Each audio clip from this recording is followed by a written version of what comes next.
Ano nga ba ang tunay na ibig sabihin ng tahimik na paggalaw ng $110 million XRP mula sa Australia?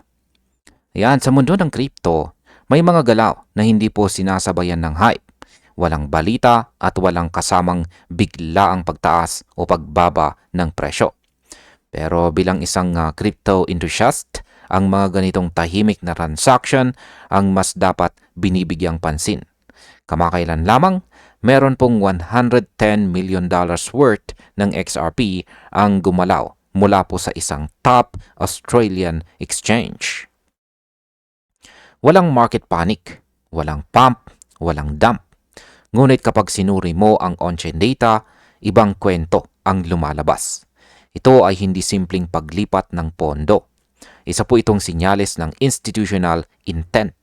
At kapag sinabi kong institutional, ibig sabihin nito ay tayo po mismo ang posibleng maapektuhan sa susunod na yugto ng market.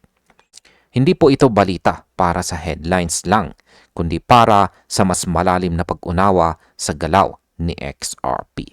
Kaya yan po ang siyang ating pag-uusapan sa video na ito. Ngayon ay sino nga ba ang sangkot sa transaksyong ito at bakit mahalaga ang source nito? Ayon po sa crypto commentator dito na si X-Finance Bull, ang pinagmulan ng transaction ay ang BTC Markets, isa pong kilalang Australian exchange.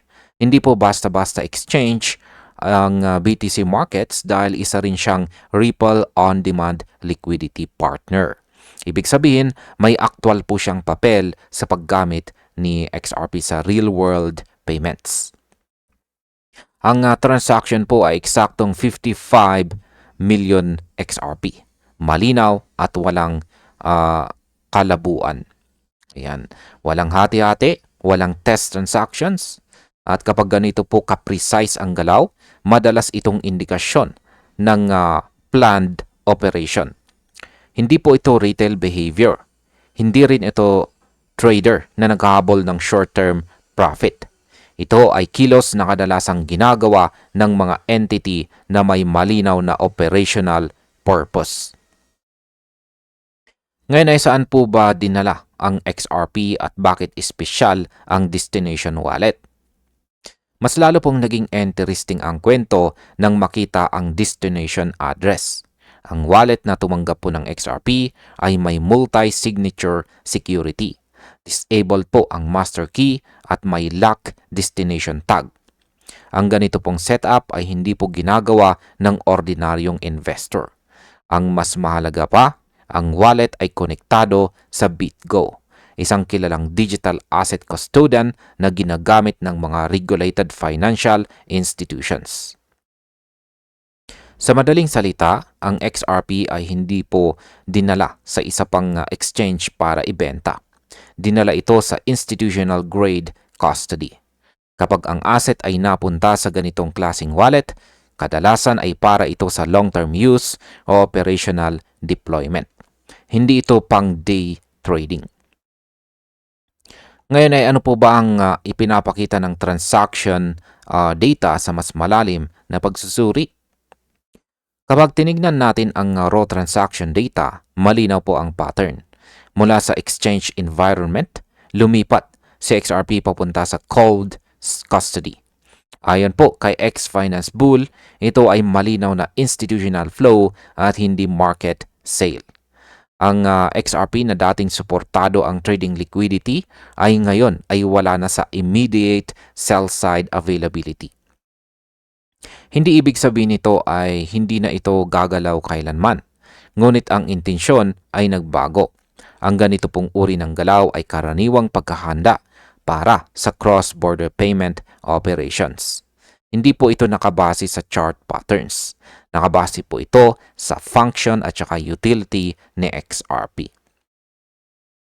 Ngayon ay bakit po ba mahalaga ang custodies kay XRP at sa market natin? Dito po pumapasok ang isang kritikal na punto. Ang exchange-held XRP ay para sa trading. Ang custodied XRP ay para sa settlement. Kapag ang asset ay inalis mula sa exchange, nababawasan po ang supply na pwedeng ibenta agad. Hindi po ito automatic bullish signal, pero ito ay supply side signal. Para po sa atin bilang mga traders at holders, mahalagang maunawaan po ang kaibahan. Ang custody ay hindi po tungkol sa speculation. Ito po ay tungkol sa reliability, compliance at saka readiness. Ito ang mga bagay na pinahahalagahan ng institutions. Hindi po nila iniisip kung green o red ang candle ngayon. Iniisip nila kung gagana ang system bukas at sa susunod na taon. Ano naman po ang koneksyon ng ODL at ng ganitong klaseng paglipat ng XRP? Yan, ginamit po ni BTC Markets si XRP para sa real-time liquidity sa loob ng mga jurisdiction. Hindi po ito basta-basta pwedeng gawin mula sa exchange hot wallet. Ang mga asset na gagamitin sa ODL ay kailangan pong nakapark muna sa secure at saka compliant custody. Kaya ang pag-transfer po patungong BitGo ay akmang-akma sa ganitong operational flow. Hindi po ito random, hindi rin ito experimental, ito ay isang proseso na paulit-ulit na ginagawa ng mga entity na seryoso sa payments infrastructure. Kaya kapag may ganitong galaw, hindi po ito signal ng trading. Ito ay signal ng deployment. Ngayon ay may kinalaman ba ito sa presyo ni XRP sa malapit na panahon? Mahalagang linawin natin ito. Ang transaksyong ito ay hindi po direktang nag-pre-predict ng price rally. Walang nagsasabing bukas ay magpapump sa XRP dahil dito. Ngunit ipinapakita nito kung paano po ginagamit sa XRP sa labas ng speculation. Sa bawat XRP na umaalis sa exchange, may maliit na pagbabago sa liquidity dynamics. Kung paulit-ulit itong mangyari sa iba't ibang mga exchanges, dito po nagiging makabuluhan ang epekto. Kaya para po sa atin bilang mga market participants, mas malaga ang trend kaysa sa isang event. At ang trend na ito ay malinaw na nagpapakita ng institutional positioning. At bilang panghuli ay ano naman po ang aking masasabi tungkol dito. Sa aking pananaw, ang $110 million XRP movement na ito ay isang infrastructure signal. Hindi ito trading signal. Ipinapakita po nito na si XRP ay patuloy na ginagamit bilang liquidity tool. Hindi lang bilang asset sa chart. Ang sinabi ni X-Finance Bull na this is not a trade, it was a move, ay tugma sa data.